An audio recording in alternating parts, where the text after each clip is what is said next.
Judo and Jiu Jitsu athletes are susceptible to lateral ankle sprains and high ankle sprains. Let's take a quick look at these two injuries. Simply put, the difference between a lateral ankle sprain and a high ankle sprain is the location of the ligament or ligaments that have been injured.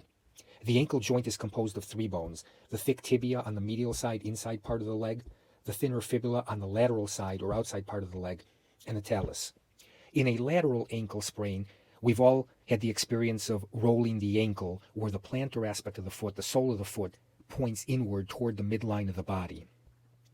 The three most commonly injured ligaments in this type of injury, in order of injury, is number one, the anterior talofibular ligament, which connects the talus, the ankle bone, to the fibula. Second most common is the calcaneofibular ligament, which connects the calcaneus, the heel bone, to the fibula. And least commonly is the posterior talofibular ligament, which connects the talus on the backside to the fibula. A high ankle sprain can occur when there is external rotation of the foot, meaning the toes are pointed away from the midline of the body, and dorsiflexion, they are pointed up from the mat or the ground. Very commonly when an opponent lands on the lateral aspect of the ankle, pushing the ankle inward.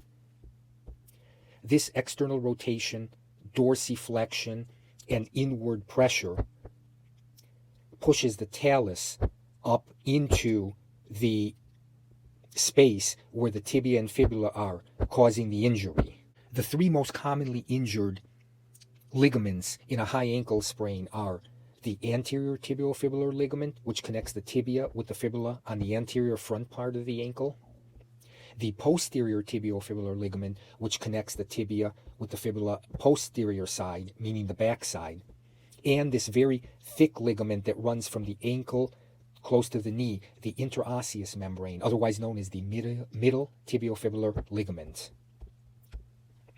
Symptoms of a lateral ankle sprain can include pain and swelling on the lateral outside part of the ankle, which can radiate into the foot.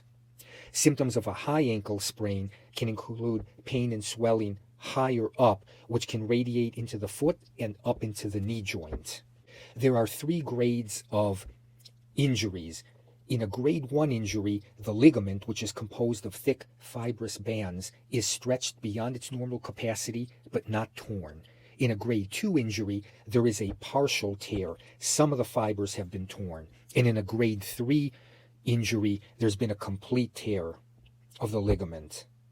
If you suffer one of these injuries, it would be a good idea to have an X-ray that day to rule out a fracture of the distal fibula, less likely the tibia, and any of the small bones of the ankle or foot. Recovery time for a lateral ankle sprain can range from 4 days to 3 months. A high ankle sprain can take 4 to 8 weeks up to 6 months. Initial management involves rest, ice, oftentimes a walking boot, crutches non-weight bearing, and anti-inflammatories. If you have suffered an injury to your ankle, see your doctor immediately for a proper diagnosis.